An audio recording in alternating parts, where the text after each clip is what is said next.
गोजोन फुंबिलिनि बयनिसिमबो आंनि एसपी बड' निउस चेनेलनि जानानै आंनि गोसो गोरबोनि अननाय आरो सिबिनायखौ नोंथांनो फिन जासिहरफिननानै दिनैनि फुंबिलिनि रादाबखौ फरायनो आं आखायाव लाबाय। आसा खालामो आंनि रादाब फरायनायखौ नोंथाङा जोबजासिम खोनासंगोन। दिनै नबेम्बरनि 2 खालार आरो थांनाय आगस्तनि 2 खालार खालिनिफ्राय मानगोनां रादाब खोनासंगिरि नोंथांमोन आंनि एसपी बड' निउस चेनेला गिबि जागायजेननानै दिनै गासै 3 मासाव आगान होबाय। ओंखायनो दिनैनि खालारनिफ्राय हानायसिम फुंबिलिनि समावनो नोंथांमोननो आं रादाबखौ फोसावफिनगोन होनना खौरां होनायजों लोगोसे आंनि दिनैनि रादाबखौ जागायना आं आखायाव लाबाय। आसाम सरकारा 1 लाख साख्रि होखांनायनि उनाव फिन जेब्ला 12,600 साख्रिखौ 3rd ग्रेड आरो 4th ग्रेडनि थाखाय फोसावना होयो लोगो लोगो आसाम आयेन आफादनि बुंथिगिरि मानगोनां बिस्वजित दैमारिनि दैदेननायाव थांनाय बोसोराव जाबायदि अदालगुरि जिल्लायाव फ्रि कचिंनि राहा खालामदोंमोन थिग बेबायदिनो देग्लायबो 30 साननि फ्रि कचिंनि सुबिदाखौ टंला डन बक्सनि फरायसालियाव होनायनि राहा खालामनाय जादों होनना समाजारि बिजोंनि गेजेरजों फोसावनायखौ जों नुनो मोनो। लोगोसे बेबायदि सुबिदानिफ्राय ओनसोलनि गोबां रां रुफा गैयै सुबुंफोरा जिहेतु गुवाहाटी मंगलदै बायदि जायगाफोराव कचिं लाहैनो हाया बेखायनो बिथांमोन बायदि गोसो गुदुं इन्टारभिउ होगिरि सुबुंफोरनि थाखाय जोबोद सुबिदा खालामना होनाय जादों होनना जलंगाव फोरमायनायखौ जोङो नुनो मोनो।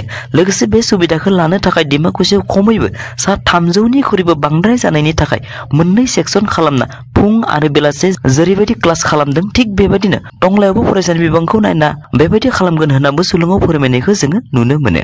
बेजों लोगोसे बिथांमोना थांनाय बोसोराव फोरोंथाय होनो थाखाय एक्सपार्ट हिसाबै एसके बेलेटरनिफ्राय लाबोदोंमोन थिग बेबायदिनो देग्लायबो आसाम एसपिआरनिफ्राय गासै 7 एक्सपार्टफोरखौ लानानै फोरोंथाय होफैबाय जाहाथे फैगोन 3rd आरो 4th ग्रेडनि आनजादफोराव उथ्रिसारनानै गावबा गावनि जिउ दानायाव मोजां जायो बेखौबो बिथांमोना सुलुंनि गेजेरजों आसा खालामनायखौ रोखा रावजों फोरमायो। आसामनि अंगनबादि वर्कार आरो हेल्पारफ्रा जेरैबायदि गावसोरनि दाबिफोरखौ लानानै धरना हाबाफारि लादों थिग बेबायदिनो 1,18,000 मिड डे मिल ओंखाम संग्राफ्राबो मैया चिराङाव सानब्रैनि धरना हाबाफारिखौ लायो आरो बेवहाय बिथांमोननि आथिखालाव मास मोनसेयाव 1,000 रां जाय रांखौ मास मोनसे मोननै मोननानै फुरा 7-8 माससिम पेन्डिं दोनबाय थानाय बेफोर थासारिखौ दोनथ'नानै फुरा मास मोनसेयाव 10,000 राङै दरमा होनांगौ होननानै धरना खालामनायखौ जों खौरां बिजोंनि गेजेरजों नुनो मोनो आरो बेजों लोगोसे बिथांमोना बे दाबिखौ मानियाब्ला सोमावसारबाय थागोन आरो इयुनाव इलेक्शन फैयोब्ला फुरा 1,18,000 कर्मचारिफ्रा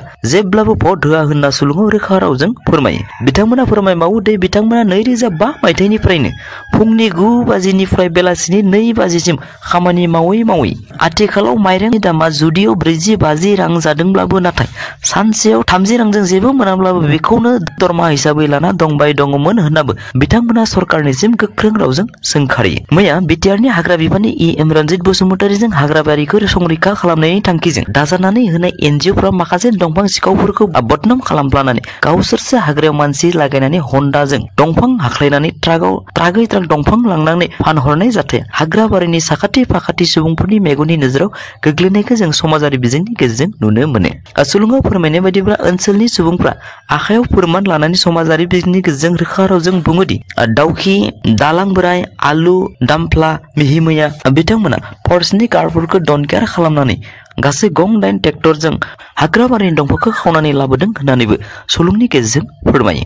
लोगोसे ओनसोलनि सुबुंफोरा फोरमायनाय बायदिब्ला EMनि रन्जित बसुमतारीजों दाजाना होनाय NGOनि सोद्रोमाफोरा फरेस्ट गार्डआ अजद दैखाङोब्ला बिथांखौ उल्था EMनो खिन्थाना लोगो लोगो ट्रेन्सफार होगोन होननाबो धमकी होयो होनना ओनसोलनि सुबुंफोरा रोखा रावजों फोरमायनायखौ जोङो समाजारि बिजोंनि गेजेरजों नुनो मोनो आरो बेनि अनगायैबो बे ओनसोलाव गोदो दंफां सिखाव खावोमोनब्लाबो नाथाय प्राय मास मोनथामसोनिफ्राय फुरा बन्द जाबायब्लाबो ओनसोला दिनैसिमबो बिथांमोननि थाखायनो बदनाम जाबाय थादों होननाबो सुलुंनि गेजेरजों रोखा रावजों फोरमायो। ओंखायनो बिथांमोना बेबायदि इनाय खामानिखौ बन्द खालामनांगौ होनना हाग्रा बिफाननि EM रन्जित बसुमतारी बिथांनिसिम गुरै रावजों खावलायहरनायखौ जोङो समाजारि बिजोंनि गेजेरजों रोखा नुनो मोनो।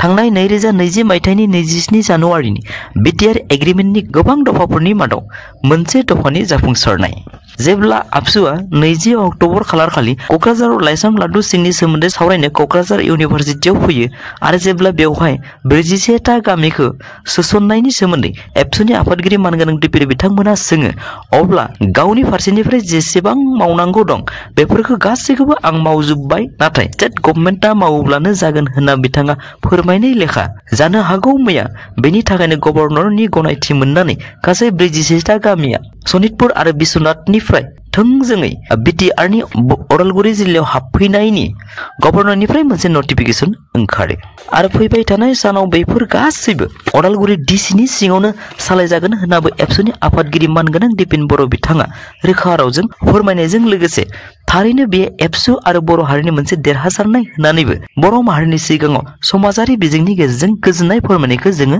रोखा नुनो मोनो। मोनसे सोमोनांथाव रादाब भारतनि मादाव बयनिख्रुइबो बांसिन एक्सिडेन्ट जानाय रायजोफोरखौ सुलुंनि गेजेरजों मैया रोखा खालामनानै होबाय। सुलुङाव फोरमायनाय बादिब्ला तामिलनाडुआ भारतनि मादावनो बयनिख्रुइबो बांसिन एक्सिडेन्ट जानाय रायजो हिसाबै मख'जादों। बेवहाय गासै 64,105 एक्सिडेन्ट जाबाय होननानैबो सुलुङाव फोरमायो।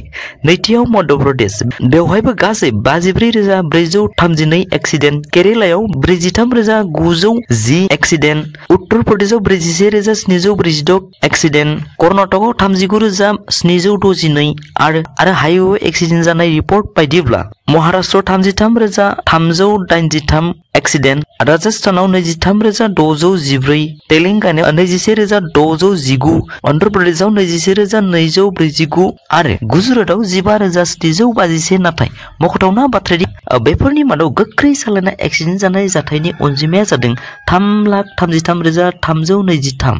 मिथिंगानि गाज्रि अबस्थायाव जानाय एक्सिडेन्टनि अनजिमाया 1,19,904, जौ लोंना 10,080, रं साइड आरो लामा गाज्रिनि थाखाय 22,586 एक्सिडेन्ट आरो मबाइल रायज्लाय गारि सालायनानै जानाय एक्सिडेन्टनि अनजिमाया जादों 7,558 होनना सुलुङाव रोखा रावजों फोरमायो।